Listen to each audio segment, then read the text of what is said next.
Hello everyone, welcome back to Ninja Prep. This is Kapil Goyal, your educator and mentor for PG Physics. तो nuclear properties का आज lecture number है 3rd और ये इसका आखिरी लेक्चर होगा। मैंने आपको कहा था 2 लेक्चर के बाद जो प्रॉपर्टीज वाला टेस्ट है उसको कर लेना, उसके काफ़ी सारे क्वेश्चन हो जाएंगे। आज का जो टेस्ट है, आज का जो लेक्चर है, इसमें मैं कुछ PYQs भी ले रहा हूँ साथ में, वो आपको मैं करा भी दूंगा। और मैंने आपको कहा था कि PYQs का एक टेस्ट हो रहेगा, तो उस टेस्ट के अंदर ये क्वेश्चन जो मैं आपको अभी कराऊंगा अभी, ये आपको दिख भी जाएंगे। काफ़ी सारे क्वेश्चन इसमें आपको लिए होमवर्क के लिए भी मैं छोड़ूंगा जो आपको करना है, क्योंकि मैं ऑलरेडी उनको करा चुका हूँ, उनका हिंट आपको दे चुका हूँ, तो कुछ अपने एंड पर भी करना है। बाकी जो रिमेनिंग चीज़ें हमारी बची हुई हैं, जैसे कि न्यूक्लियर स्टेबिलिटी के लिए N/Z का रेशो, उसके अलावा जो टोटल एंगुलर मोमेंटम है और जो आइसो स्पिन है, वो सब चीज़ें आज के लेक्चर में हम डिस्कस करेंगे। न्यूक्लियर फोर्स और ड्यूट्रॉन को लेकर अलग से मैं कल एक लेक्चर करूंगा, उसको कल ही मैं खत्म कर दूंगा, कल ही उसके ऑब्जेक्टिव क्वेश्चन खत्म करेंगे। देन उसके बाद फिर हम जो रेडियो एक्टिव के ऊपर एक लेक्चर करेंगे, दो लेक्चर रेडियो एक्टिव के ऊपर, then alpha decay, beta decay और गामा डीके के ऊपर, है ना। और फिर एक न्यूक्लियर रिएक्शन के ऊपर, फिर जो एक्सेलरेटर है वो। तो अगले 10 दिन के अंदर अंदर हम इसको खत्म करने के बाद फिर 2 सब्जेक्ट हम लोग स्टार्ट करेंगे। चलिए भाई, तो सबसे पहले क्वेश्चन से स्टार्ट कर लेते हैं। तो क्वेश्चन से स्टार्ट करें तो पहला जो क्वेश्चन है उसके अंदर हमें बोला गया है radius of 1H2 can be estimated to be 1.2 into 10 power minus 13 centimetre. तो रेडियस जो गिवन है हमें इसकी हाइड्रोजन की, वो कितनी गिवन है 1.2 इंटू 10 पावर माइनस 13 सेंटीमीटर। हालांकि मैं एक्सपेक्ट करता हूं कि ये क्वेश्चन मेरे करने से पहले पहले आप खुद सॉल्व कर दो। ऑक्सीजन की निकालनी है रेडियस। एटॉमिक मास की अगर बात करें तो एटॉमिक मास ऑफ हाइड्रोजन दे रखा है 2 और एटॉमिक मास ऑफ ऑक्सीजन जो दिया हुआ है वो हमें दिया हुआ है 16। बहुत ही चंपू सा क्वेश्चन है, प्रीवियस ईयर क्वेश्चन है, इसलिए मैं करा रहा हूं। तो R proportional to A power क्या लगा दोगे 1/3, तो RO अपॉन RH, और ये क्या हो जाएगा, ये हो जाएगा AO अपॉन AH, और पावर कितनी हो जाएगी 1/3। ठीक है, AO की वैल्यू कितनी है 16 और AH की वैल्यू कितनी है 2, और ये पावर हो गई 1/3। तो यहां से ये बन जाएगा 2 8 जा 16, 2 8 16, और 8 को लिख सकते हो 2 पावर 3, तो यहां से ये बनेगा 2। तो RO किसके इक्वल हो जाएगा, ये हो जाएगा 2 इंटू RH। 2 इंटू RH की वैल्यू आपको गिवन है कितनी है 1.2 इंटू 10 पावर माइनस 13, तो ये हो जाएगा 2.4 इंटू 10 पावर माइनस 13। आंसर आ जाएगा C। ठीक है, ऐसा कोई बहुत भारी क्वेश्चन नहीं था जिसको आप ना कर पाओ। PYQs है, एक एग्जाम में आया हुआ है, तो मैंने आपको करा दिया। चलो भाई नेक्स्ट क्वेश्चन पे आ जाओ। नेक्स्ट क्वेश्चन के अंदर बोला हुआ है, ऐसा क्वेश्चन मैंने कराया हुआ है आपको। नेक्स्ट क्वेश्चन के अंदर बोला हुआ है न्यूक्लियस विद न्यूक्लियर, टोटल जो उसका एटॉमिक मास है वो दिया हुआ है 90। उसको स्प्लिट कर दिया जाता है 2 न्यूक्लियाई में, यानी कि एक न्यूक्लियस है उसके 2 हिस्से कर दिए, एक का एटॉमिक मास हो गया होगा A1, एक का एटॉमिक मास हो गया होगा A2। रेडियाई का जो रेशो हो गया इनका R1 और R2 का, वो हमें गिवन है कितना है 2:1। तो यहाँ से हम एटॉमिक मास का रेशो निकाल सकते हैं। तो सिंस R1 अपॉन R2 किसके इक्वल होगा, ये होगा A1 अपॉन A2, और पावर ये कितनी होगी 1/3, है ना। तो ये क्या बन जाएगा R1 अपॉन R2, 2 पावर कितना हो जाएगा 1/3 हो जाएगा। 2 पावर कितना हो जाएगा 1/3, क्योंकि 2 पावर 1/3 नहीं होगा, हमें एटॉमिक मास का रेशो निकालना है ना। तो A1/A2 का रेशो हम यहाँ से निकाल लेंगे। तो A1/A2 का जो रेशो हो जाएगा वो हो जाएगा R1 अपॉन R2 पावर 3। अब R1 अपॉन R2 जो है ये रेशो हमें दिया हुआ है 2:1, तो 2/1 की पावर 3, 2/1 की पावर 3। तो यहां से हमारे पास A1 अपॉन A2 की वैल्यू आ जाएगी 8, यानी कि 8:1। फिर मैंने आपको बताया था कि किस तरह से निकालते हैं। रेशो आपको गिवन है तो A1 आपको निकालना है, तो क्या करोगे 8 अपॉन 8 प्लस 9, 8 प्लस 1 कितना हो जाएगा 9, इंटू टोटल एटॉमिक मास कितना हो गया 90, तो एक आ जाएगा 80। फिर दूसरा आप जब निकालोगे तो A2 वो कितना आ जाएगा 1/9 इंटू 90, वो कितना आ गया 10 आ गया। तो टोटल किसके बराबर हो जाना चाहिए 90, तो इसका मतलब हमारे पास जो सही आंसर आ जाएगा वो क्या आ जाएगा A आ जाएगा। करेक्ट आंसर जो आ जाएगा इसका वो क्या आ जाएगा A ऑप्शन आ जाएगा। नेक्स्ट क्वेश्चन के अंदर हमें बोला गया, ये क्वेश्चन तो मेरे हिसाब से कर लोगे यार। यहाँ पर 1 लिखा हुआ है बेरिलियम 4 और ये 8 है, तो एटॉमिक मास हो गया इधर 8 बेरिलियम का। फिर सेकंड नंबर पे हमें बोला है ये Cu, दूसरा में दिया है 64 Cu और 24, तो इसका एटॉमिक मास हो गया कितना 64। क्या निकालना है according to the empirical observation of charge radius, the volume निकालना है। वॉल्यूम निकालना है, वॉल्यूम जो है वो किसके प्रोपोर्शनल है R3 और अगर मैं यहाँ से रिलेशन लिखूं तो आर नॉट ए पावर 1/3, तो ये हो जाएगा आर नॉट, आर क्यूब होता है ना। तो भाई यहाँ से अगर मैं ये फॉर्मूला लगाऊं, कौन सा वाला, आर नॉट ए पावर 1/3 इस पूरे का क्यूब हो जाएगा, तो v प्रोपोर्शनल हो जाएगा आर क्यूब और ये हो जाएगा a, यानी कि v प्रोपोर्शनल हो गया सीधा सीधा किसके, a के प्रोपोर्शनल हो गया, एटॉमिक मास के प्रोपोर्शनल हो गया। तो हमें पूछा है according to empirical observation of charge radius the volume of C6424 Cu nucleus, ठीक। तो वॉल्यूम Cu अपॉन वॉल्यूम किसका, Be, तो ये क्या हो गया ACU और अपॉन ये क्या हो गया ABE। तो ACU हमारे पास कितना है 64 है, यहाँ पर गिवन है, और ABE कितना है 8 है, तो आंसर कितना आ जाएगा 8 आ जाएगा। राइट आंसर हमारे पास कितना आ जाएगा 8, यानी कि ऑप्शन सी, ठीक है। क्या आंसर आ जाएगा, सी ऑप्शन आ जाएगा। नेक्स्ट क्वेश्चन पे आ जाइए। नेक्स्ट क्वेश्चन में बोला है the radius of Xe nucleus is measured to be twice. Xe nucleus की जो रेडियस है वो ट्वाइस है, twice of radius of oxygen, radius of oxygen की 2 गुनी है ये। तो यहाँ से RXE अपॉन RO का जो रेशो है वो कितना गिवन है, 2 गिवन है। How many nucleons are in there in Xe nucleus, तो एटॉमिक मास वाली वैल्यू पूछिए। तो हमारे पास relation RXE upon RO equals to AXE upon AO और पावर 1/3। अब मेरे हिसाब से सॉल्यूशन निकाल लोगे ना, छोड़ देता हूँ यहाँ से। तो ये अब होमवर्क हो गया, इसको कर लोगे, टेस्ट में भी मिलेगा यही क्वेश्चन। ये क्वेश्चन तुम्हें खुद करना है, HWAB रेशो का क्वेश्चन है। तो मैं ये बताना चाह रहा हूँ कि ये क्वेश्चन जो है बहुत ज़्यादा आते हैं इस तरह के क्वेश्चन। अच्छा, अब ये वाला क्वेश्चन देखो। इस क्वेश्चन में बोला गया है 8O16 एंड 7N16 ये कौन से हैं। तो देखो इन दोनों के जो एटॉमिक मास है वो सेम है। AO इक्वल्स टू क्या आ रहा है, AN आ रहा है। दोनों कितना आ रहा है, 16 आ रहा है। दोनों क्या आ रहे हैं, 16 आ रहे हैं। यहाँ पर टोटल नंबर ऑफ प्रोटॉन्स देखो तो वो कितने आ रहे हैं, 8 आ रहे हैं। टोटल नंबर ऑफ न्यूट्रॉन्स देखो तो वो कितने आ रहे हैं, वो आ रहे हैं 8। और यहाँ पर अगर आप देखें तो टोटल नंबर ऑफ प्रोटॉन्स आ रहे हैं 7 और टोटल नंबर ऑफ न्यूट्रॉन्स जो आ रहे हैं वो आ रहे हैं 8, नहीं 16 है ना, तो 9 और 7 16, तो ये कितने आएंगे, 9 आएंगे, 9। तो क्रॉस मल्टीपल में होते हैं, यानी कि यहाँ पर जो प्रोटॉन नंबर होंगे वो यहाँ पर क्या होंगे, न्यूट्रॉन नंबर, जो कि नहीं हो रहे हैं, और यहाँ पर जो न्यूट्रॉन नंबर होंगे वो यहाँ पर क्या होंगे, प्रोटॉन नंबर, जो कि नहीं हो रहे हैं। तो ये मिरर न्यूक्लियाई नहीं है। मिरर न्यूक्लियाई नहीं है तो ये क्या होंगे, आइसोबार्स। मिरर न्यूक्लियाई के लिए क्या जरूरी है, एटॉमिक मास सेम हो और एक साइड का जो प्रोटॉन नंबर है वो दूसरी साइड का न्यूट्रॉन नंबर हो, और दूसरी तरफ का जो न्यूट्रॉन नंबर है वो इधर का क्या हो, जो दूसरी तरफ का प्रोटॉन नंबर है वो इधर का क्या हो, न्यूट्रॉन नंबर। तो ऐसा कुछ हो नहीं रहा है, ऐसा कुछ नहीं हो रहा है, तो ये क्या है, आइसोबार्स है। आइसोबार्स क्या होता है, जिनके एटॉमिक मास सेम होते हैं, यानी कि नंबर ऑफ न्यूक्लियॉन सेम होते हैं, तो उनको हम आइसोबार कहते हैं। ये वाला जो क्वेश्चन है खुद करना है, वही रेडियस वाला क्वेश्चन है। यहाँ पर एग्जैक्टली लिखा हुआ है 54xe 128, 54xe 128। ये इतने सारे क्वेश्चन मैंने इसलिए डाल दिए हैं क्योंकि ये PYQs हैं, आपकी प्रैक्टिस हो जानी चाहिए, टेस्ट में भी आपको मिलेंगे, तो ये कर लेना जरूर से। तो ये है 54xe 128। यहाँ पर भी आपसे रेडियस पूछिए, आपको ये बताना है कि स्टेबल न्यूक्लियाई की रेडियस क्या होगी। फिर पूछा है next question, for the shape of prolate spheroid, prolate के लिए बताना है। तो प्रोलेट के लिए क्या कंडीशन, Q बराबर 0, ये होता है किसके लिए, स्पेयर के लिए। Q ग्रेटर देन 0 ये होता है किसके लिए, प्रोलेट के लिए। और Q लेस देन 0 ये किसके लिए होता है, ऑबलेट के लिए। ये मैंने आपको बताया हुआ है। तो यहाँ पर सही आंसर क्या आ जाएगा, बी आ जाएगा, Q greater than 0 for prolate. Next question पे आइए, for nucleus to possess quadrupole moment. अभी हालांकि मैंने आइसोस्पिन बताया नहीं है, फिर मैं बता देता हूँ। यदि क्वाड्रिपोल मोमेंट चाहिए, तो क्वाड्रिपोल मोमेंट के लिए जो आइसोस्पिन है उस आइसोस्पिन की वैल्यू ग्रेटर देन हमेशा क्या होनी चाहिए, 1/2 होनी चाहिए। It should not be less than 1/2, और ये 1/2 से अगर कम है तो क्वाड्रिपोल एग्जिस्ट नहीं करेगा। क्वाड्रिपोल मोमेंट डज नॉट एग्जिस्ट। अगर आपको क्वाड्रिपोल मोमेंट चाहिए तो उसके लिए आइसोस्पिन की वैल्यू 1/2 या 1/2 से ज्यादा होनी चाहिए। तो हमारे पास सही आंसर क्या आ जाएगा, सी आ जाएगा।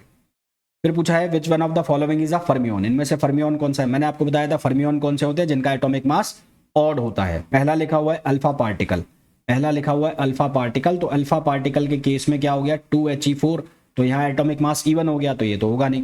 दूसरे में लिखा हुआ है Be47, तो यहाँ इसका एटॉमिक मास क्या आ गया, ऑड आ गया। तो यहाँ एटॉमिक मास ऑड आ गया, तो ये क्या बन गया, ये बन जाएगा फर्मियन।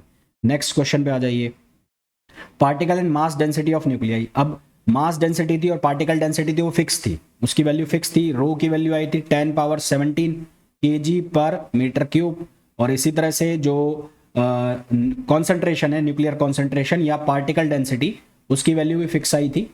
पार्टिकल डेंसिटी या कॉन्सेंट्रेशन की वैल्यू ये भी फिक्स आई थी 10^44 न्यूक्लियॉन्स/m³, न्यूक्लियॉन्स/m³। तो ये दोनों ही इंडिपेंडेंट होते हैं किससे, एटॉमिक मास से। तो हमारे पास इसका सही आंसर आ जाएगा independent to mass number.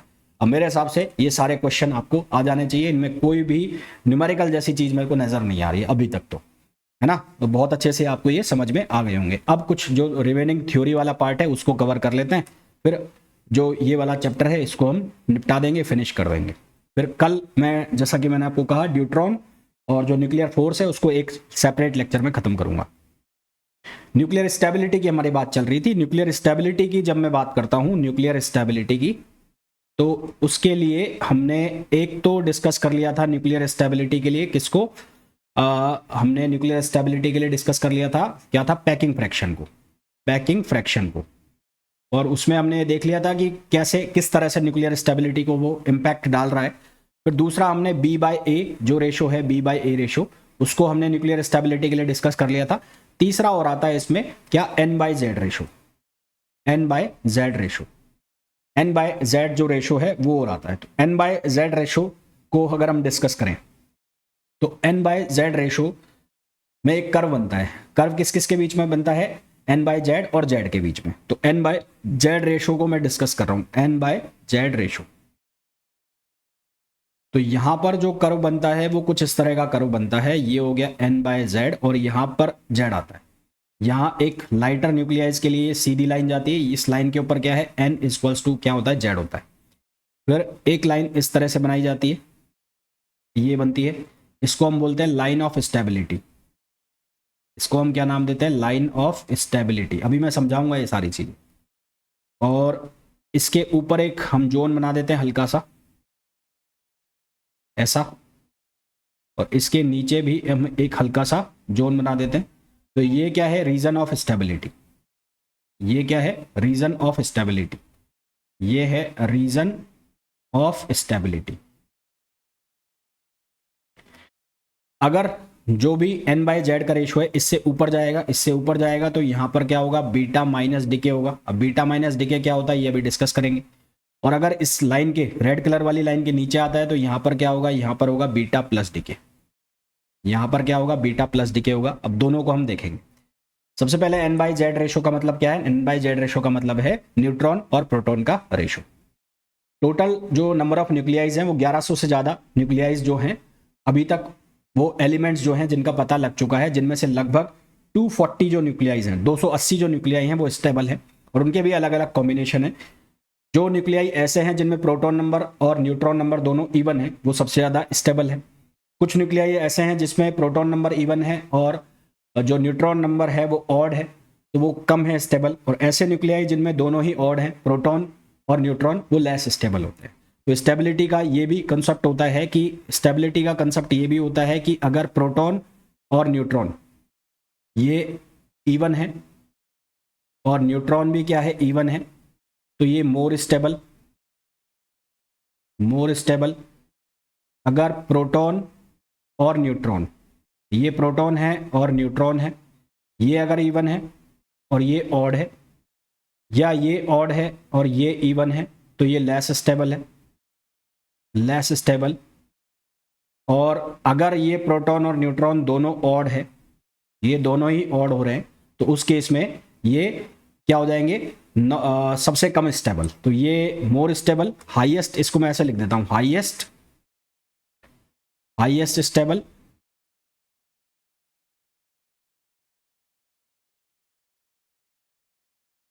Highest, moderate और less stable.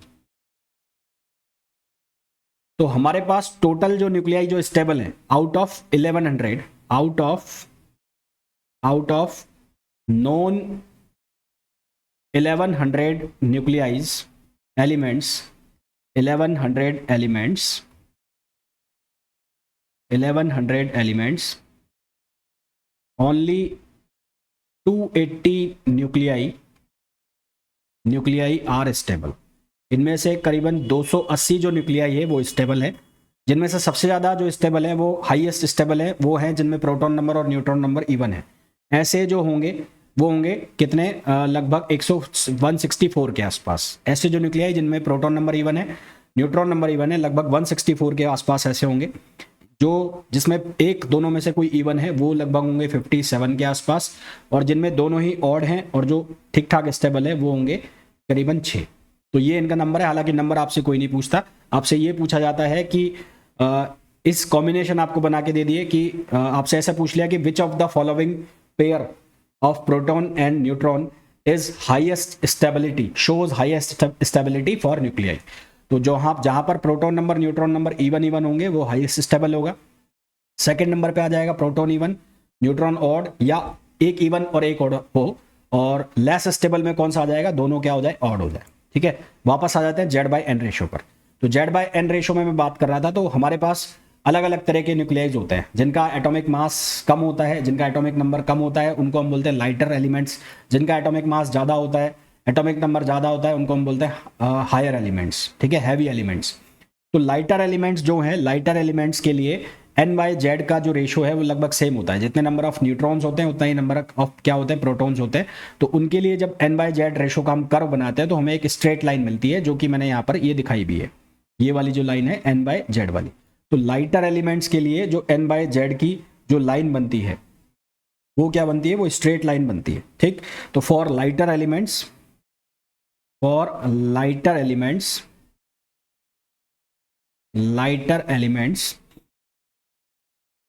the N/Z ratio is equals to 1, hence we got a straight line or linear relation। ठीक है, और ये हाईएस्ट स्टेबिलिटी शो करता है। लाइटर एलिमेंट जो है वो क्या शो करते हैं, greater stability, highest stability show करते हैं। फिर हम बात करते हैं किसकी, हैवी एलिमेंट की। ये तो हाई लाइटर एलिमेंट की बात हो गई। अब मैं किसकी बात करूं, heavy element. For heavy element, अब हैवी एलिमेंट में दो तरह की कंडीशन बन रही है कि या तो नंबर ऑफ न्यूट्रॉन्स ज़्यादा हो, किससे, नंबर ऑफ प्रोटॉन से। एक कंडीशन बन सकती है कि नंबर ऑफ प्रोटॉन्स ज़्यादा हो, किससे, नंबर ऑफ न्यूट्रॉन से। तो यहाँ पर दो कंडीशन बनती है कि एक तो हो जाए N ग्रेटर देन Z हो जाए, और दूसरी कंडीशन बनती है कि जो N है वो लेस देन Z हो जाए। दो कंडीशन बनती है। अब हैवी जो न्यूक्लियाई है वो केवल और केवल तभी स्टेबल होगा जब उसमें नंबर ऑफ न्यूट्रॉन्स ज़्यादा है नंबर ऑफ Z से। ऐसा मैं क्यों बोल रहा हूँ, क्योंकि अगर Z ज़्यादा हो गया तो हमारे पास जो न्यूक्लियस है उसके अंदर कौन कौन बैठे हैं, प्रोटॉन और न्यूट्रॉन बैठे हैं। तो अगर Z ज़्यादा हो गया, if Z greater, Z is more, तो प्रोटॉन ज़्यादा हो जाएंगे। प्रोटॉन ज़्यादा हो जाएंगे तो इनके बीच में जो कूलम फोर्स है वो ज़्यादा लग जाएगा। कूलम फोर्स एक्टिव हो जाएगा तो वो न्यूक्लियर फोर्स पे भारी पड़ जाएगा। तो जो न्यूक्लियर की स्टेबिलिटी है वो क्या होगी, डिक्रीज हो जाएगी। इसलिए प्रेफर ये किया जाता है कि जो हैवी एलिमेंट है वो हैवी एलिमेंट के लिए जो स्टेबिलिटी की कंडीशन है वो कब बेहतर है, जब न्यूट्रॉन्स ज़्यादा हो, किससे, Z से, है ना। तो to avoid Coulomb force dominance, it is preferable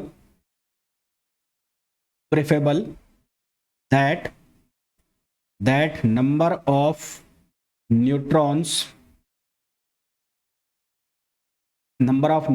are more than number of protons in heavy nuclei। ठीक है, अब हमारे पास जो ये लाइन बनी हुई है, ये वाली जो लाइन बनाई हुई है, अगर N की वैल्यू बहुत ज़्यादा हो जाती है, ठीक है, N की वैल्यू बहुत ज़्यादा हो जाती है, मान लो ये लाइन यहाँ चली गई, तो if n is greater than z, तो उस केस में क्या होगा, n बाय z की वैल्यू ग्रेटर देन 1 हो जाएगी। तो अब हमें क्या करना पड़ेगा, नंबर ऑफ न्यूट्रॉन्स को कन्वर्ट करना पड़ेगा z में, ताकि ये किधर की तरफ आए, ताकि ये इधर की तरफ आए। मेरे को इस लाइन को इधर की तरफ लाना है। इधर की तरफ लाने के लिए मेरे को क्या करना पड़ेगा, n को डिक्रीज करना पड़ेगा और z को क्या करना पड़ेगा, बढ़ाना पड़ेगा। मेरे को इस वाली लाइन को इधर की तरफ शिफ्ट करने के लिए क्या करना पड़ेगा, n की वैल्यू को डिक्रीज करना पड़ेगा और z को बढ़ाना पड़ेगा। तो इसके लिए मैं क्या करूंगा, इसके लिए हम यूज करते हैं बीटा डीके। ठीक है, beta minus decay. Beta minus decay में क्या होता है, जो नंबर ऑफ न्यूट्रॉन है वो किस में कन्वर्ट हो जाते हैं, प्रोटॉन में कन्वर्ट हो जाते हैं। न्यूट्रॉन किस में कन्वर्ट हो जाता है, प्रोटॉन में कन्वर्ट होता है। ठीक है, बीटा डीके में क्या होता है, बीटा माइनस डीके में जो न्यूट्रॉन है वो किस में कन्वर्ट हो जाता है, प्रोटॉन में कन्वर्ट हो जाता है। यानी कि प्रोटॉन नंबर 1 से इंक्रीज हो जाता है। अगर प्रोटॉन नंबर पहले z था तो प्रोटॉन नंबर 1 से इंक्रीज हो जाता है, इंक्रीज बाय 1, इंक्रीज बाय 1। तो जब n बाय जेड रेशो यहां है तो हम कौन सा डीके कर रहे हैं, बीटा माइनस डीके कर रहे हैं। इसी तरह से अगर n बाय जेड का जो रेशो है वो 1 से कम है, तो 1 से कम है तो मेरे को क्या करना पड़ेगा, न्यूट्रॉन को बढ़ाना पड़ेगा। न्यूट्रॉन को बढ़ाना पड़ेगा तो जेड को क्या करना है, कम करना है। तो n को बढ़ाना है तो जेड को क्या करना पड़ेगा, कम करना पड़ेगा। तो इसके लिए मेरे को क्या करना पड़ेगा, यहां पर हम यूज करेंगे beta plus decay. Beta plus decay में क्या होगा, जो जेड है वो किस में कन्वर्ट होगा, न्यूट्रॉन में कन्वर्ट होगा। यानी कि जो प्रोटॉन नंबर है वो 1 से कम हो जाएगा, जो प्रोटॉन नंबर है वो 1 से कम हो जाएगा। तो बीटा माइनस डीके में प्रोटॉन नंबर 1 से इंक्रीज होता है और बीटा प्लस डीके में प्रोटॉन नंबर 1 से डिक्रीज होता है। यानी कि अगर मैं यहां पर हूं तो यहां से मेरे को यहां ले जाना है। यहां ले जाने के लिए कौन सा डीके होगा, beta plus decay. Beta plus decay क्यों, क्योंकि जेड से हम क्या इंक्रीज कर रहे हैं, एन इंक्रीज कर रहे हैं। और यहां पर मैं ला रहा हूं तो यहां पर एन से हम क्या इंक्रीज कर रहे हैं, जेड इंक्रीज कर रहे हैं। तो ये आपको ध्यान रखना है। सबसे हैवी जो न्यूक्लियाई है, जो स्टेबल है ना, हैवी न्यूक्लियाई जो सबसे स्टेबल है वो है बिस्मिथ 83Bi209। ये सबसे ज्यादा हैवीएस्ट न्यूक्लियाई है जो स्टेबल है।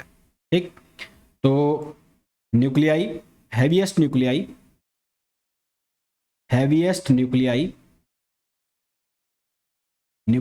which is stable is 83 bismuth और 209। ये हैवीएस्ट न्यूक्लियाई है जो क्या है, स्टेबल। तो ये तो बात हो गई किसकी, स्टेबिलिटी की। अब इसमें हमारे पास क्या बचते हैं, हमारे पास जो बचते हैं वो बचते हैं मोमेंटम। तो इसमें सबसे पहले हम बात करेंगे स्पिन एंगुलर मोमेंटम की, फिर हम बात करेंगे इसके ऑर्बिटल एंगुलर मोमेंटम, फिर जो टोटल एंगुलर मोमेंटम बनता है, और उसके बाद हम बात करेंगे इसके आइसो स्पिन की। तो सबसे पहले मैं बात करूंगा किसके, spin angular momentum. Spin angular momentum, spin angular momentum. Spin angular momentum का मतलब क्या है, हमारे पास अगर ये न्यूक्लियस है तो न्यूक्लियस की जो स्ट्रक्चर है वो हम कैसी मानते हैं, हम शेल की जैसे ही मानते हैं। जैसे इलेक्ट्रॉन की जो एटम की स्ट्रक्चर होती है ठीक वैसे ही मानते हैं, जिसमें एटम है, एटम के अंदर न्यूक्लियस कोर का काम कर रहा है, इलेक्ट्रॉन्स उसके चारों तरफ शेल में चक्कर मार रहे हैं। इसी तरह से हम न्यूक्लियस में भी मान के चलते हैं, जो हम लिक्विड ड्रॉप मॉडल में भी देखेंगे कि जो इसके न्यूक्लियॉन्स हैं वो शेल्स में चक्कर मार रहे हैं। तो ये शेल्स हो गए मान लो, और इनमें ये चक्कर मार रहे हैं। तो जब ये शेल्स में चक्कर मार रहे हैं तो जिस तरह से अर्थ सन के चारों तरफ रोटेट कर रही है, तो उसका अपना भी एक्सिस है, और एक एक्सिस ये है। तो ये जो एक्सिस है, ये एक्सिस, इस एक्सिस के अबाउट अगर इसकी जो रिवॉल्यूशन चल रही है, इसको मैं 1 नाम दे दूं और इसको 2 नाम दे दूं, तो 1 की जो रिवॉल्यूशन है अबाउट 2 एक्सिस, ये हमें कौन सा मोमेंटम देगी, ऑर्बिटल एंगुलर मोमेंटम। और 1 के अबाउट 1 की जो ये एक्सिस दिख रहा है, ये वाला, इस एक्सिस के अबाउट जो मोमेंटम होगा, इस एक्सिस के अबाउट जो ये रोटेट करेगा, उसको हम बोलेंगे स्पिन मोमेंटम। तो रिवॉल्यूशन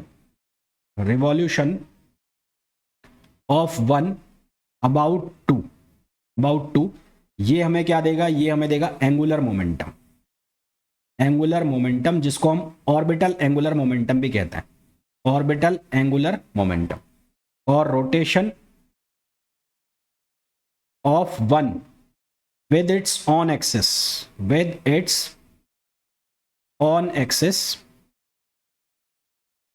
ये हमें क्या देगा, स्पिन एंगुलर मोमेंटम।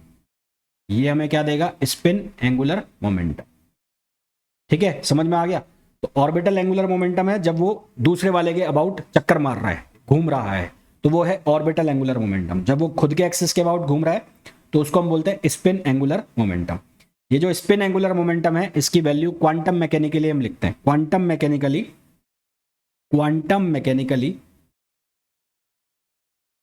मैकेनिकली ये स्पिन एंगुलर मोमेंटम है इसकी हम वैल्यू ऐसे लिखते हैं, S equals to S plus 1 और ये एच कट बाहर है, ठीक है। ये जो है ये है spin angular momentum vector, spin angular momentum vector, और ये जो स्मॉल s लिखा हुआ है ये है नंबर, ये है स्पिन एंगुलर मोमेंटम नंबर। ये क्या है? स्पिन एंगुलर मोमेंटम नंबर, जिसकी वैल्यू अलग अलग हो सकती है, जिसकी वैल्यू डिपेंड करती है S+1। अगर सिंगल इलेक्ट्रॉन है तो उसके लिए अलग होगी, मल्टीपल इलेक्ट्रॉन है तो उसके लिए अलग होगी। जनरली इसकी अगर हम Z डायरेक्शन में, स्पेसिफाइड डायरेक्शन में बात कर ले तो 1/2 के हिसाब से इसकी वैल्यू हम निकालते हैं, और ये एच कट हो गया, ठीक है। तो ये क्वांटम मैकेनिकली हमने इसकी वैल्यू को डिफाइन कर दिया। अब एक चीज होती है जिसको हम कहते हैं एमएस क्या होता है? Magnetic spin quantum number. ये होता है मैग्नेटिक स्पिन क्वांटम नंबर। ये क्या होता है? ये जो हमारे पास स्पिन और एंगुलर मोमेंटम है, इस स्पिन एंगुलर मोमेंटम का एक स्पेसिफाइड डायरेक्शन में कंपोनेंट, प्रेफरेबली जेड डायरेक्शन में। जो हमारे पास स्पिन एंगुलर मोमेंटम है उसका एक स्पेसिफाइड डायरेक्शन में जो कंपोनेंट है उसको हम मैग्नेटिक स्पिन क्वांटम नंबर कहते हैं, और इसको प्रेफर करते हैं हम जेड डायरेक्शन में लेना, ठीक है। तो मैग्नेटिक स्पिन क्वांटम नंबर इसको कहा जाता है। ये बेसिकली कुछ नहीं है, ये है component of S in a preferred direction, in a specified direction,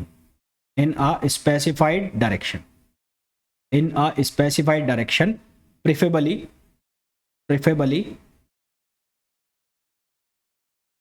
z direction,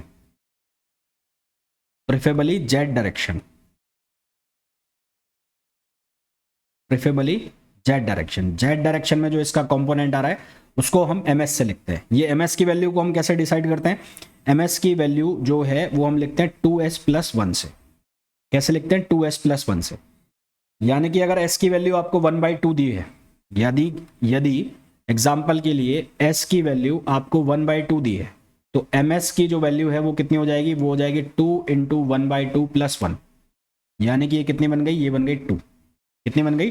2 value बन गई। और ये कहाँ से कहाँ तक होती है? इसकी रेंज जो होती है, इसकी रेंज जो निकलती है वो कहाँ से कहाँ तक निकलती है? -s2 + s, -s2 + s, minimum value -s, maximum value s, और उसके बीच में जितनी भी आ रही है वो सारी लिखेंगे। तो इसकी 2 वैल्यू बनेगी, यानी कि एक बनेगी -1/2 एंड एक वैल्यू कितनी बन जाएगी? 1/2। इस तरह से इसकी वैल्यू निकाली जाती है, ठीक है। -1/2 आया, अगर मैं एग्जांपल ले रहा हूं 1/2, तो -1/2 है उसको हम बोलते हैं डाउन स्पिन, और जो +1/2 आ रहा है उसको हम बोलते हैं अप स्पिन। -1/2 आ रहा है जो, उसको हम बोलते हैं डाउन स्पिन, और जो +1/2 आ रहा है उसको हम बोलते हैं अप स्पिन। ये जेड डायरेक्शन की बात हो रही है, उसको हम क्या बोलते हैं? Plus up spin. इसी तरह से मान लो s की वैल्यू 3/2 होती है तो उसके लिए आप ms की वैल्यू निकाल सकते हो और उसके लिए सारी रेंज लिख सकते हो, ठीक। जिस तरह से हमने स्पिन एंगुलर मोमेंटम को डिफाइन किया उसी तरह से होता है ऑर्बिटल एंगुलर मोमेंटम। तो ऑर्बिटल एंगुलर मोमेंटम मैं ऑलरेडी आपको बता चुका हूं क्या है। तो ऑर्बिटल एंगुलर मोमेंटम को क्वांटम मैकेनिकली मैंने लिखा कैपिटल L से, और इसके ऊपर लगा दिया वेक्टर, तो ये हो गया L × L+1 और h कट। यहां पर ये जो L वेक्टर है ये है orbital angular momentum quantum number, और स्मॉल l जो लिखा हुआ है ये है ऑर्बिटल एंगुलर मोमेंटम नंबर, ठीक है। ये क्वांटम नंबर है और ये ऑर्बिटल एंगुलर मोमेंटम नंबर है, या ऑर्बिटल नंबर भी आप इसको बोल सकते हो। जिस तरह से यहां पर मैंने डिफाइन किया ms को, इसी तरह से यहां होता है ml होता है ऑर्बिटल एंगुलर मैग्नेटिक ऑर्बिटल, वो था मैग्नेटिक स्पिन क्वांटम नंबर, ये होगा magnetic orbital quantum number, magnetic orbital quantum number. जिस तरह से वो एक स्पेसिफाइड डायरेक्शन में s का कंपोनेंट है, उसी तरह से ये भी एक स्पेसिफाइड डायरेक्शन में इसका कंपोनेंट है, l का कंपोनेंट है, और प्रेफर किस में किया जाता है? z डायरेक्शन में किया जाता है। इसकी भी वैल्यू ml की वैल्यू कितनी लिखते हैं हम? 2l+1, और इसकी भी जो रेंज बनती है वो रेंज कहां से कहां तक होती है? -L to और कहाँ तक होती है, प्लस एल तक वैल्यू होती है। माइनस एल से लेकर कहाँ तक वैल्यू जाती है, इसकी भी एल तक वैल्यू जाती है। फिर इन दोनों का एक समेशन बनता है जिसको हम कहते हैं total angular momentum. Total angular momentum, total angular momentum बनता है वो, उसको लिखते हैं हम जे से। तो एक जो न्यूक्लियस है उसके अंदर स्पिन एंगुलर मोमेंटम भी है और एक क्या है, उसके अंदर ऑर्बिटल एंगुलर मोमेंटम भी है। तो उसका जो टोटल एंगुलर मोमेंटम है जे वेक्टर, वो क्या बन जाएगा, वो बन जाएगा एल वेक्टर और प्लस एस वेक्टर। तो ये वेक्टर सम हो रहा है इनके बीच में। ये कौन सा सम है, वेक्टर सम है। ध्यान रखना ये भी क्वेश्चन बन जाता है कि ये एल्जेब्रिक सम है या वेक्टर सम है। तो ये एल्जेब्रिक सम नहीं है, ये कौन सा सम है, वेक्टर सम है। तो क्वांटम मैकेनिकली इसकी वैल्यू भी कैसे लिखी जाती है, इसकी वैल्यू भी लिखी जाती है जे और जे प्लस 1 और एच कट। जिस तरह से वहां पर हमने डिफाइन किया एम एस एम एल, उसी तरह से यहां पर डिफाइन होगा एम जे और उसकी वैल्यू होगी 2j प्लस 1। और रेंज कहां से कहां तक होगी, रेंज होगी माइनस जे से लेकर और प्लस जे तक। रेंज कहां से कहां तक होगी, माइनस जे से लेकर और प्लस जे तक इसकी वैल्यू होगी। यहां तक क्लियर है ना, मेरे हिसाब से यहां तक सबको बहुत अच्छे से समझ आ गया होगा। अब मैं अगर बात करूं आगे कि प्रोटॉन और इलेक्ट्रॉन के लिए जे की वैल्यू अगर हम निकालें, जे की वैल्यू हम निकालते हैं किसके लिए, प्रोटॉन और इलेक्ट्रॉन के लिए। प्रोटॉन और इलेक्ट्रॉन जो है वो क्या होते हैं, फर्मियोन्स होते हैं, है ना। प्रोटॉन और इलेक्ट्रॉन क्या होते हैं, फर्मियोन्स होते हैं। तो इनके लिए एस की वैल्यू कितनी हो गई, 1/2 हो गई। और एल जो होगा वो हमेशा क्या होगा, इंटीजर होगा। एल की वैल्यू क्या होगी, इंटीजर होगी। तो यहां से एल की अलग अलग वैल्यू रख के और हम क्या निकाल सकते हैं, जे की वैल्यू निकाल सकते हैं। इसको मैं आगे कराऊंगा न्यूमेरिकल को, तो देख लेना उसको। चलो अभी मैं करा देता हूँ, अभी करा देता हूँ एग्जाम्पल। मैं अभी दे देता हूँ फॉर प्रोटॉन और neutron, for proton and neutron, neutron electron, sorry, for proton and electrons, electrons. J की वैल्यू निकालनी है, फाइंड वैल्यू ऑफ जे। तो प्रोटॉन और इलेक्ट्रॉन जो है वो क्या है, फर्मियोन्स है। ये क्या है, फर्मियोन्स है। और फर्मियोन्स है तो इनका जो स्पिन है एस, उसकी वैल्यू कितनी होगी, 1/2 होगी। इनका जो स्पिन है वो कितना होगा, 1/2 होगा। तो जे जो है वो किसके बराबर है, स्मॉल जे, एल प्लस एस के बराबर है। तो जे की वैल्यू कितनी आएगी, 1/2 प्लस एल। एल जो है उसकी वैल्यू 0, 1, 2, 3 एंड सो ऑन कहाँ तक चलेगी, n-1 तक चलेगी। यानी कि एल जो है हमेशा क्या होगा, वो इंटीजर होगा। एल जो है वो हमेशा क्या होगा, इंटीजर होगा। तो अब एल की अलग अलग वैल्यू मैं डालता हूँ। तो एक वैल्यू डाली मैंने 1/2 प्लस 0, तो ये क्या आया, 1/2 आया। फिर एल की वैल्यू मैंने 1 डाली, तो ये कितना आया, ये बना 3/2। फिर एल की वैल्यू मैंने 2 डाली, तो ये कितना बन जाएगा, 5/2। एल की वैल्यू आप 3 डालोगे तो ये कितना बन जाएगा, 7/2। यानी कि जो जे है, जे जो है इलेक्ट्रॉन और प्रोटॉन के लिए हमेशा 1/2 का क्या है, इंटीग्रल मल्टीपल है। 1/2 का हमेशा क्या आ रहा है, इंटीग्रल मल्टीपल आ रहा है। देखो यहाँ 1, यहाँ 3, यहाँ 5, यहाँ 7, और कौन सा इंटीग्रल, ऑड इंटीग्रल मल्टीपल। तो 1/2 का integral multiple, integral odd multiple. ये किसके केस में बात कर रहा हूं, जब मैं बात कर रहा हूं प्रोटॉन और इलेक्ट्रॉन की। तो इस तरह से आपसे क्वेश्चन ये पूछा जा सकता है कि which one of the following is correct for total angular momentum for proton. और क्वेश्चन में भी पूछा जा सकता है कि इलेक्ट्रॉन। तो जे की जो वैल्यू है वो 1/2 का ऑड इंटीग्रल मल्टीपल होगी। इवन हो गया तो फिर ये वैल्यू, मान लो यहां पर अगर इवन हो जाता है, ये हो जाएगा 2/2, तो ये जे कितना हो जाएगा, 1, तो फिर तो मामला ही बिगड़ जाएगा, है ना। तो ये क्या होगा, 1/2 का ऑड इंटीग्रल मल्टीपल होगा। ठीक, अब हमारे पास एक क्वांटिटी आती है जिसको हम कहते हैं मैग्नेटिक मोमेंट। मैग्नेटिक मोमेंट, एक क्वांटिटी आती है जिसको हम नाम देते हैं मैग्नेटिक मोमेंट। इसको आप जब इलेक्ट्रोस्टैट्स पढ़ते हो या ईएमटी पढ़ते हो तब भी पढ़ते हो। इस मैग्नेटिक मोमेंट को हम लिखते हैं म्यू इक्वल्स टू IA।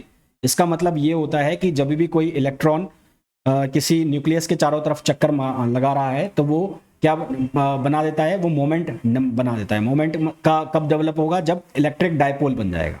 तो एक इलेक्ट्रॉन जो कि न्यूक्लियस के चारों तरफ चक्कर मार रहा है, तो उसके मोशन की वजह से करंट जनरेट होगा। करंट जनरेट होने की वजह से वो डायपोल की तरह बिहेव करेगा और वहां पर एक मैग्नेटिक मोमेंट आ जाता है। मैं बहुत ज्यादा इसमें डिटेल में नहीं जाऊंगा कि कैसे आता है, क्या आता है। तो यहां पर आपके पास 2-3 वैल्यू आती है, आप लोगों ने पढ़ा भी होगा कि म्यू इक्वल्स टू EVL/2। इस तरह से एक वैल्यू लिखी जाती है EVR/2। Mu equals to E V R upon two. ठीक है, ये मैग्नेटिक मोमेंट की वैल्यू बनती है जब आप इसको सॉल्व करते हो, ये वैल्यू बनती है जब आप इसको सॉल्व करते हो, ये ईएमटी में भी आपको पढ़ने को मिलेगा।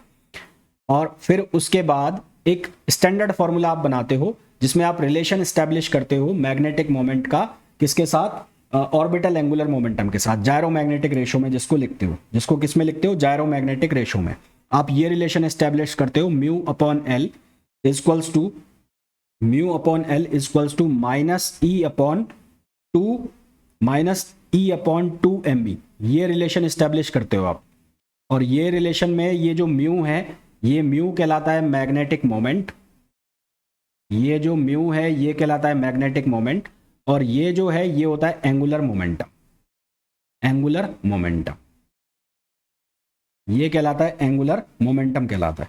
ठीक है, तो ये जो रेशो है इसको जायरोमैग्नेटिक रेशो बोलते हैं। म्यू बाय एल का जो रेशो आता है इसको जायरोमैग्नेटिक रेशो बोलते हैं। म्यू बाय एल का जो रेशो आता है इसको बोलते हैं जायरोमैग्नेटिक रेशो।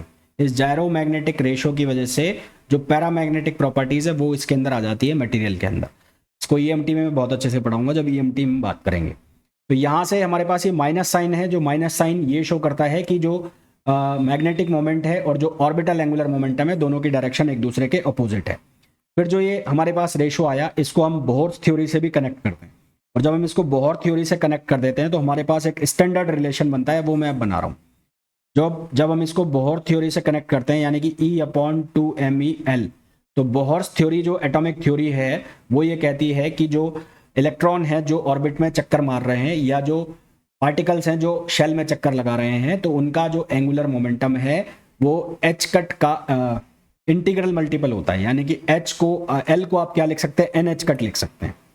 तो according to Bohr theory, according to Bohr's theory, तो ये जो है यहाँ पर ये लिख दिया जाता है म्यू अपॉन टू एम, और एल को लिख दिया जाता है एन एच कट। यहाँ से सारी कहानी शुरू होती है, इसको लिख दिया जाता है एन एच कट, और यहाँ से सारी कहानी शुरू होती है। क्या कहानी शुरू होती है, ये हो गया एन, यहाँ पर बन जाता है E H cut upon two M, ये बन जाता है। ठीक है, अब यहाँ पर दो तरह की क्वांटिटी चलती है, एक चलता है बोहर मैग्नेटॉन और एक चलता है न्यूक्लियर मैग्नेटॉन। एक चलता है बोहर मैग्नेटॉन और एक क्या चलता है, न्यूक्लियर मैग्नेटॉन।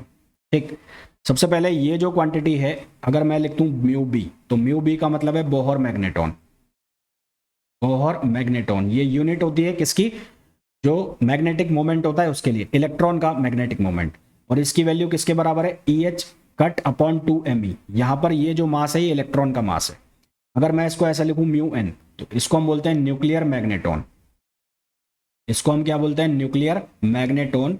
और ये क्या लिखा जाता है, ये लिखा जाता है E H cut upon two M P, तो क्या लिखा जाता है, E H cut upon two M P. यहाँ पर ये जो एम ई लिखा है ये होता है मास ऑफ इलेक्ट्रॉन, ये किसके इक्वल होता है, मास ऑफ इलेक्ट्रॉन। और ये जो एम पी लिखा है ये होता है मास ऑफ प्रोटॉन, ये किसके इक्वल होता है, मास ऑफ प्रोटॉन। तो यहां से अगर मैं इसकी बात कर रहा हूं तो म्यू जो है वो क्या बन जाता है, N mu B, N mu B. तो ये इलेक्ट्रॉन जो एक चक्कर मार रहा है उसका क्या आ जाता है, ऑर्बिटल मैग्नेटिक मोमेंट आ जाता है। तो ये जो है ये हो जाता है ऑर्बिटल मैग्नेटिक मोमेंट, क्योंकि इसको मैंने किससे बनाया है, एंगुलर मोमेंटम से बनाया है, तो ये हो जाता है ऑर्बिटल एंगुलर मैग्नेटिक मोमेंट, ये बन जाता है ऑर्बिटल मैग्नेटिक मोमेंट, ये वैल्यू बन जाती है ऑर्बिटल मैग्नेटिक मोमेंट। इसी तरह से हम स्पिन मैग्नेटिक मोमेंट की वैल्यू भी बना सकते हैं, पर इसको हम पहले स्टैंडर्डाइज करके लिख दें। तो ये जो म्यू बाय एल का रेशो मैंने बताया था उसको हम कहते हैं जायरोमैग्नेटिक रेशो, जिसको हम लिखते हैं जी से, इससे लिखते हैं, जी से लिखते हैं। तो अगर मैं स्टैंडर्ड फॉर्म में इसको लिखूं तो स्टैंडर्ड फॉर्म में अगर मैं लिखूं तो म्यू एल जो है उसको हम लिखेंगे G L E upon two M. जो जी एल है वो कहलाएगा जायरोमैग्नेटिक रेशो, ये क्या कहलाएगा, जायरोमैग्नेटिक रेशो। ठीक, इसी तरह से लिखा जाएगा म्यू एस लिखा जाएगा G S E upon two M, और जो जी एस है वो कहलाएगा स्पिन जायरोमैग्नेटिक रेशो, ये क्या कहलाएगा, स्पिन जायरोमैग्नेटिक रेशो, स्पिन जायरोमैग्नेटिक रेशो। तो अगर हमको टोटल मैग्नेटिक मोमेंट निकालना है तो टोटल मैग्नेटिक मोमेंट जो होगा वो किसके बराबर होगा, mu L plus mu S, mu L plus mu S. तो यहाँ से वैल्यू रखी जाएगी जी एल, ये लिखा जाएगा ई अपॉन 2 ME या MP, और ये लिखा जाएगा GS ई अपॉन 2 ME या MP। ठीक, अगर प्योर स्पिन हो रहा है, क्या हो रहा है, प्योर स्पिन हो रहा है, ठीक है, ये L ये E नहीं है, L है और ये S है, ये आएगा L और ये आएगा S। यहां पर भी चेंज करो, यहां पर मैंने E लिख दिया, ये L है, L, ये भी L आएगा और ये S आएगा। यहां पर भी मैं सही कर देता हूं इसको, कैपिटल L की जगह मैं स्मॉल l ही कर देता हूं इसको, ये L और ये भी क्या आएगा, S आएगा। तो यहां से कॉमन कितना निकल जाएगा, E अपॉन 2M कॉमन हो गया, E भी लगाना है ना, E भी लगाना है, E, हाँ, यहां पर भी लगाओ E और यहां पर भी E। तो ये बन जाएगा हमारे पास E अपॉन 2ME कॉमन आ गया, और ये बन जाएगा GL और L प्लस ये हो जाएगा GS और S, ये हो जाएगा हमारे पास टोटल मैग्नेटिक मोमेंट। ये किसकी वैल्यू हो जाएगी, टोटल मैग्नेटिक मोमेंट की वैल्यू हो जाएगी। GL की वैल्यू जो है वो कितनी होगी 1, और GS की वैल्यू हम कितनी लेंगे, 2 लेंगे। ठीक है, GL और GS की वैल्यू प्री डिफाइंड है। GS की वैल्यू जैसा कि मैं अगर यहां लिखूं, कहां लिखूं, यहां पर, तो यहां पर जो मेरे पास रेशो बना था, ये वाला रेशो E अपॉन 2L, और ये मैंने बनाया था mu upon L, gyromagnetic ratio GL। तो GL की जो वैल्यू है वो होती है 1, GL की जो वैल्यू चलती है जनरली 1, और GS प्योर स्पिन की बात हो रही तो उसके लिए वैल्यू चलती है 2। ये किसके लिए, pure orbital, pure orbital motion, pure orbital motion. और ये कब चलता है, ये pure spin motion, pure spin motion चल रहा है तो उस केस में GS की वैल्यू कितनी हो जाती है, 2 वैल्यू हो जाती है। ठीक है, अगर कोई पार्टिकल चार्ज पार्टिकल है तो चार्ज पार्टिकल के लिए दोनों कंसिडर होंगे, ऑर्बिटल एंगुलर मोमेंटम भी, स्पिन एंगुलर मोमेंटम भी। पर अगर कोई पार्टिकल न्यूट्रॉन है तो उसके लिए केवल और केवल कौन सा कंसिडर होगा, उसके लिए केवल स्पिन एंगुलर मोमेंटम कंसिडर होगा, उसके लिए ऑर्बिटल नहीं होगा। क्यों, क्योंकि चार्ज है ही नहीं, तो उसके चारों तरफ चक्कर भी काटेगा तो वहां से वो ऑर्बिटल एंगुलर मोमेंटम जो है वो जनरेट नहीं करेगा। तो for अनचार्ज particle like neutron, it has only spin momentum। इसके लिए केवल कौन सा मोमेंटम होगा, स्पिन मोमेंटम होगा। जबकि जो चार्ज पार्टिकल है उसके लिए दोनों मोमेंटम होंगे, स्पिन मोमेंटम भी होगा और ऑर्बिटल एंगुलर मोमेंटम भी होगा। ये आप ध्यान रखना ऑब्जेक्टिव के पर्पज से, ये आप ऑब्जेक्टिव पर्पज से ध्यान रखना। अब इसमें लास्ट चीज जो हमारे पास बचती है वो बचता है हमारे पास क्या, न्यूक्लियर आइसोस्पिन। आइसोस्पिन क्या होगा, जितने भी जो हमने एंगुलर मोमेंटम निकाला था जी, वो एक इंडिविजुअल एटम के लिए निकाला था। यदि हमारे पास जितने भी हमारे पास पार्टिकल्स हैं उन सबका एल्जेब्रिक सम करें और उनका रिजल्टेंट निकालें, तो वो रिजल्टेंट जो है उसको हम क्या कहते हैं, आइसोस्पिन या न्यूक्लियर स्पिन। उसको हम क्या नाम देते हैं, आइसोस्पिन या न्यूक्लियर स्पिन नाम देते हैं। तो न्यूक्लियर स्पिन और इसको हम नाम देंगे आइसोस्पिन, न्यूक्लियर स्पिन और आइसोस्पिन, या इसको हम बोलेंगे टोटल एंगुलर मोमेंटम। और ये हो जाएगा कौन सा, रिजल्टेंट। मैंने आपको कहा कि कुल जो एंगुलर मोमेंटम की वैल्यू आ रही है, जितने भी जे आ रहे हैं उन सब जे का रिजल्टेंट जब हम निकाल देंगे, उन सभी जे का जब हम रिजल्टेंट निकालेंगे तो हमारे पास जो वैल्यू आती है उसको हम कहते हैं न्यूक्लियर स्पिन और न्यूक्लियर आइसोस्पिन। इसको हम शो करते हैं किससे, आई से, और ये आई की वैल्यू किसके बराबर होती है, आई प्लस 1 और एच कट। ये वैल्यू ठीक वैसे आएगी जैसे जे की वैल्यू आई थी, उसी तरह से हम इसको क्वांटम मैकेनिकली शो करेंगे, पर इसको लिखने का तरीका क्या हो गया, अलग हो गया। ठीक है, अब इसके लिए कुछ नोट हैं जो आपको याद रखने हैं। क्या नोट हैं, जैसे कि पहला मैं लिखूं कि न्यूक्लियर स्पिन जो है न्यूक्लियाई की, वो हमेशा इंटीग्रल मल्टीपल होगी एच कट का, यदि ए इवन है। इफ ए का मतलब है atomic mass, is even, if A is even, then I is always integral multiple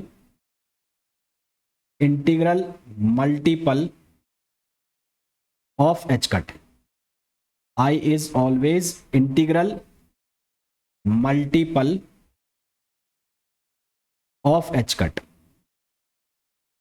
ठीक है, ये पहला पॉइंट हो गया। यदि a की वैल्यू इवन हुई तो I यानी कि न्यूक्लियर स्पिन हमेशा एच कट का इंटीग्रल मल्टीपल होगा, पहला पॉइंट हो गया। दूसरा पॉइंट क्या होगा, यदि a की वैल्यू ऑड है तो जो I है हमेशा हाफ का, है ना, ऑड हाफ इंटीग्रल होगा, एच कट का ऑड हाफ इंटीग्रल होगा। If a is odd, if a is odd then I is odd half integral, odd half integral of h cut। Of odd half integral का मतलब हो गया 1/2 h cut, 3/2 h cut, 5/2 h cut, जैसा कि मैंने आपको j के case में बताया था। तो a इवन है तो उस केस में क्या हो जाएगा, इंटीग्रल मल्टीपल हो जाएगा, h cut 2 h cut 3 h cut ऐसे चलेगा। और अगर a ऑड है तो उस केस में क्या हो जाएगा, ऑड हाफ इंटीग्रल मल्टीपल हो जाएगा h कट का। तीसरा पॉइंट क्या आएगा, तीसरा पॉइंट आएगा यदि z और a दोनों इवन है तो न्यूक्लियर स्पिन जो होगी वो ग्राउंड स्टेट की क्या हो जाएगी, जीरो हो जाएगी। ठीक है, if z and a both are even then nuclear spin of ground state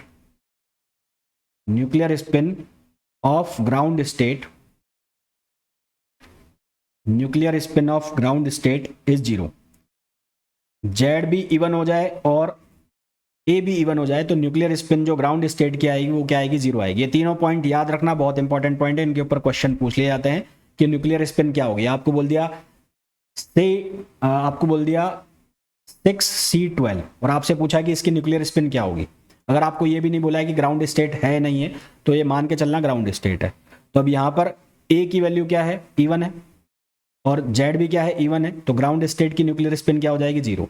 मान लो ऐसा होता है 7C12, तो यहाँ a क्या है, इवन है, तो इसकी न्यूक्लियर स्पिन क्या होगी, एच कट का इंटीग्रल मल्टीपल। मान लो ऐसा होता कि C6 और ये हो जाता लेट सपोज 13, तो ये a ऑड हो गया तो इस केस में इसकी जो इंटीग्रल स्पिन है वो ऑड इंटीग्रल होता हाफ का, एच कट ऑड इंटीग्रल होता किसका, हाफ का। तो ये 3-4 पॉइंट है, ये ध्यान रखना।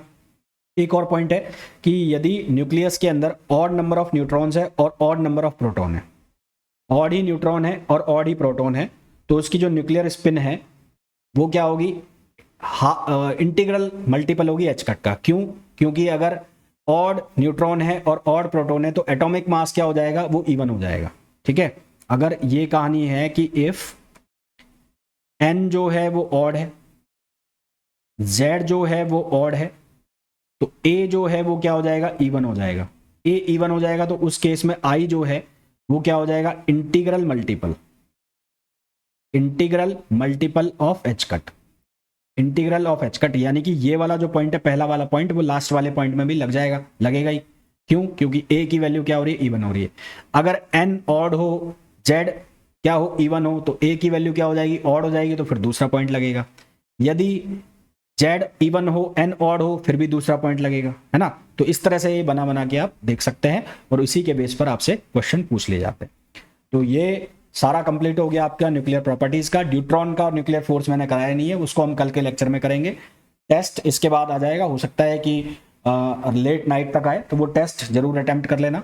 सारे क्वेश्चन हो जाएंगे न्यूक्लियर प्रॉपर्टीज के, ऑलमोस्ट मैंने आपको काफी सारे करा दिए, फिर भी अब इसके बाद जो टेस्ट दूंगा उसके भी क्वेश्चन हो जाएंगे।